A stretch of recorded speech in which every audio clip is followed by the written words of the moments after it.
মাশাআল্লাহ, এত চমৎকার এই প্রশান্তি কোটি টাকা দিয়েও কেনা যাবে। পানি আপু পানি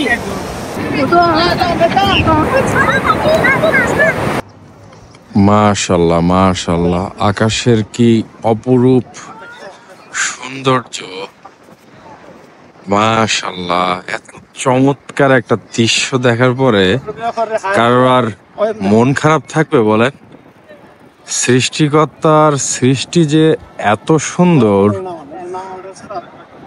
মাশাআল্লাহ, সকালবেলায় রৌদ্র উজ্জ্বল সোনালী কালারের সোনালী আবহাওয়ার যে মেঘগুলো, এইখানে দেখেন, এই যে একটা মেঘ, আবার এই যে সোজা আরেকটা সোনালী মেঘ, মানে এত চমৎকার, এত চমৎকার। মাশাআল্লাহ মাশাআল্লাহ।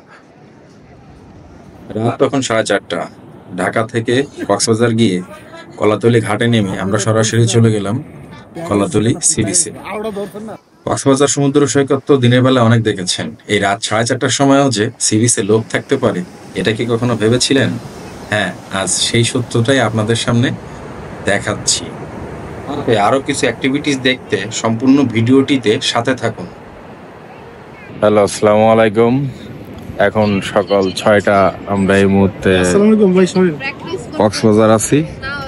তো আমরা জাহাজের জন্য অপেক্ষা করতেছি। আমরা অবশ্যই 1 ঘন্টা আগে পৌঁছিয়ে গিয়েছি। বাট এই সকালবেলায় কক্সবাজারের পরিবেশটা অনেক সুন্দর।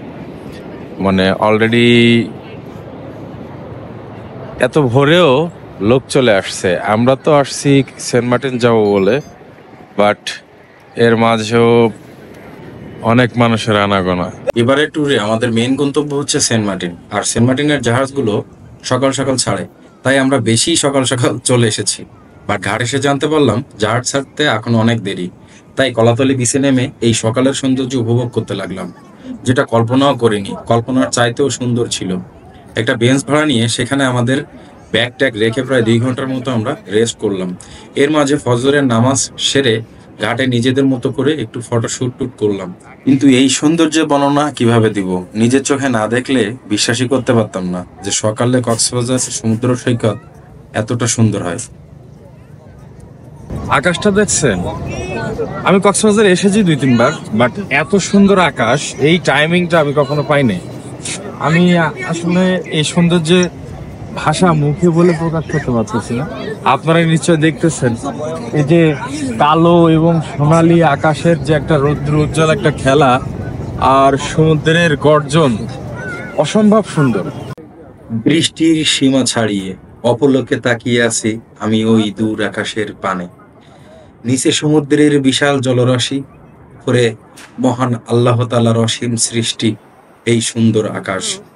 এর মাঝে উদিত হচ্ছে সকালের সূর্য, আর সমুদ্র পারে ব্যস্ততা বাড়ছে ভ্রমণ পিপাসু মানুষের। এটাই কক্সবাজার সমুদ্র সৈকতের সৌন্দর্য। বাবা ছেলের হাঁটি খেলা আর দুষ্টুমি খুনসুটিতে সাগর পারে আছড়ে পড়তেছে সমুদ্রের বিশাল ঢেউ। এ এক অবিশ্বাস্য সুন্দর, যা ভাষায় বলে বোঝাতে পারবো। এর মাঝে কক্সবাজার সমুদ্র সৈকতের চিরচেনা সেই ব্যবসায়ী ঘোড়া গাড়ি তারা বাহির হয়ে পড়েছে, কারণ পর্যটকদের আসা অলরেডি শুরু হয়ে গিয়েছে। অনেক পর্যটক আবার ফুটবল নিয়ে খেলা করতেছে, কেউ কেউ ঘোড়ায় চড়ে তাদের সময় কাটাবে, ছবি তুলবে। এই 2 বাচ্চাকে দেখুন না, গার্জিয়ান পাশে দাঁড়িয়ে আছে, তাদের সাহস কত বড়। আসলে ওরাও হয়তো এই সমুদ্রের সৌন্দর্যের বিশালতার মাঝে ডুবে গিয়েছে, তাই সাগরকে দেখে আর নিজেদেরকে সামলাতে পারত না। এরই নাম কক্সবাজার সমুদ্র সৈকত। আমি বারে বারে ফিরে আসি এই সমুদ্র সৈকতের বিশালতার মাঝে হারিয়ে যাব বলে। এই সুখ, এই সৌন্দর্য, এই বর্ণনা, এই সৃষ্টিকর্তার সুন্দর সৃষ্টি, এটা অস্বীকার করব কিভাবে? ডিপ্রেশন কেন হয়? ডিপ্রেশন ছাড়াও তো জীবন সুন্দর। ডিপ্রেশনে কেন পড়েন? প্রাণ, প্রকৃতি, পরিবেশ, আশেপাশের মানুষ দেখলেও তো এই ডিপ্রেশনগুলো কাটিয়ে যায়। বিশাল বিশাল জলরাশি আশ্রয় পড়তেছে সমুদ্রের বিশাল বালুচরে, তার মাঝে আমার পাটাও মাঝে ভিজে গেল। আবার পানি টেনে নিয়ে যাচ্ছে সমুদ্রের বুকে, আর উপরে সোনালী আকাশ।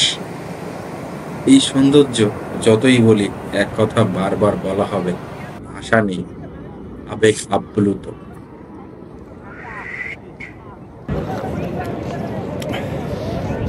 এই প্রশান্তি কোটি টাকা দিয়েও কেনা যাবে?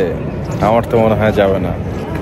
যারা আমাকে খোঁচাখুচি করেন যে এত ঘুরি কেন, এই প্রশান্তির জন্যই।